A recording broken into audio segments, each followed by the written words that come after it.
Hi, welcome to another edition of the Lajes Cockpit, where we give you a bird's eye view of what the men and women of Lajes Field have been up to. We have a very cool show for you today, so buckle up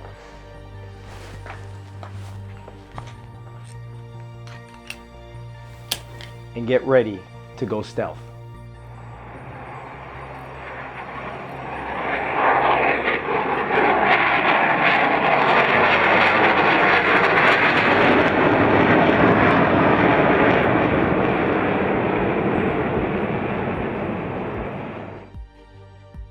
Hi, my name is Ricky Baptista. I'm the Chief of Public Affairs for the 65th Air Base Group.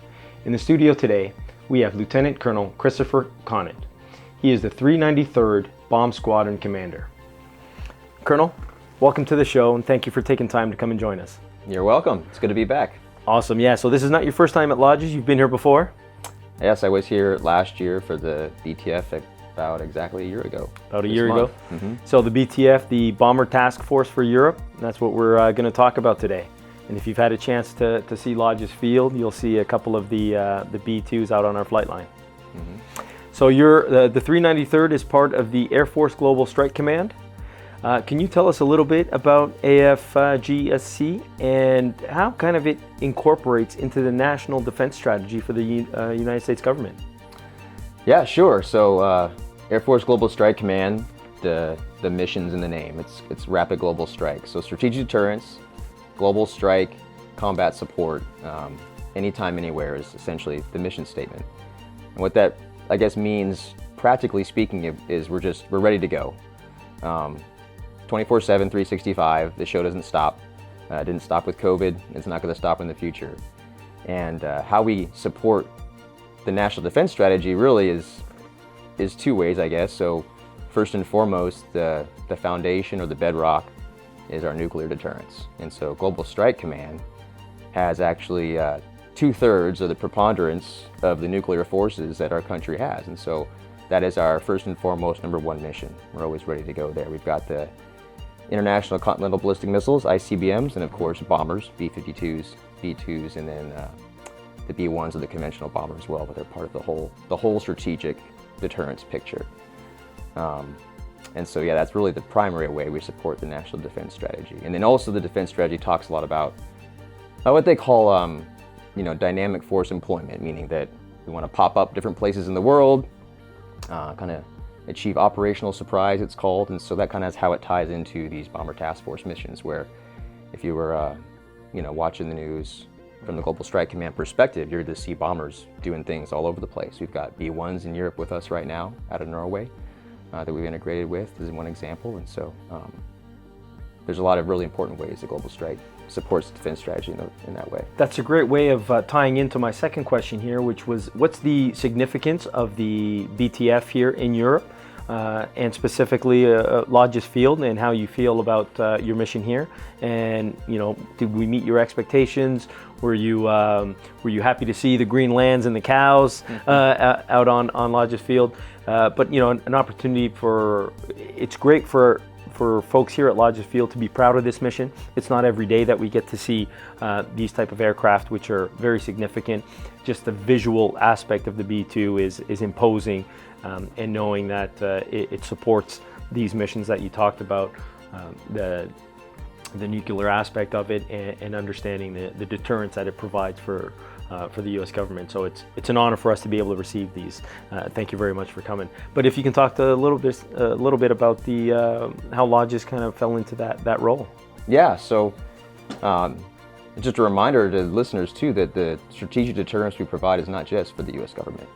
Right? We provide that extended deterrence over all of our allies, and so that's a direct way that we tie into the European Command mission. We're very proud of that, and that goes all the way back for many, many decades in history. And yeah, we're all very excited to be back at Lajes. I had a chance to tour Fort Baptista, and was reminded that this location has been a strategic location for centuries, right? Both in economic terms and in military terms. And even though I've got the most, technologically advanced bomber in the world on your ramp, some things just never change. And so by being here at this just key location in the Atlantic, we can Obviously it's a great pit stop, which is what we're doing here, getting gas, which allows us to generate more sorties for the European command commanders. But it also gives us good reach, so we can extend out from here without tanker support and hold targets at risk if we need to, throughout the European theater and the African theater as well. So it's just a really cool location to be at, which is why we like to come out here, as well as obviously the interoperability with the partners here. So the airbase, group, squadron, and the Portuguese hosts, anytime we can train with the coalition partners, is a benefit to everybody, right? Makes everybody more lethal. We learn how to communicate and talk, and we're all trying to do the same thing. We just say it in different ways, and we sort through that and make the mission happen, and it's really fun to watch. So yeah, I think that probably sums up most of. That's great. So what I hear is that Lajes is your favorite place to be outside of Whiteman Air Force Base, right? This is where you want to come to. Yeah, it's wonderful. We love it here. I mean, we've gotten a chance to get out once we got through our COVID test rounds and see the countryside, and it's just absolutely beautiful. People are obviously friendly. It's been very warm, incredible food. So in between the missions and in between the planning, I know a lot of my folks have gotten a chance to explore the area. And it's amazing to hear you say, COVID-19 doesn't stop your mission. Nothing stops your mission, and that's true. Perseverance and consistency, and it's great to be able to hear that and see some type of normalcy again, and having these missions come through, even with the obstacles that are on the world stage right now, and having those B2s on the ramp definitely fill yourself with pride, saying, yeah, I was a part of that. I helped that out, and seeing it fly over, it was great. Colonel, do you have anything else you'd like to share with us today? No, I just say thank you, very much for all the wonderful support.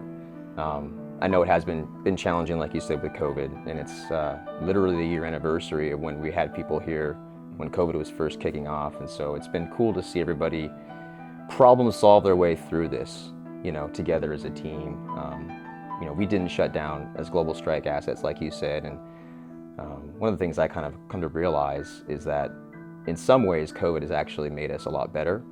It's challenging, right? We've got to work through some different things, but what it's done is forced a lot of creative thinking, a lot of new problem solving. And so as I've sat through this is the third deployment in 8 months for my squadron, all under COVID, obviously.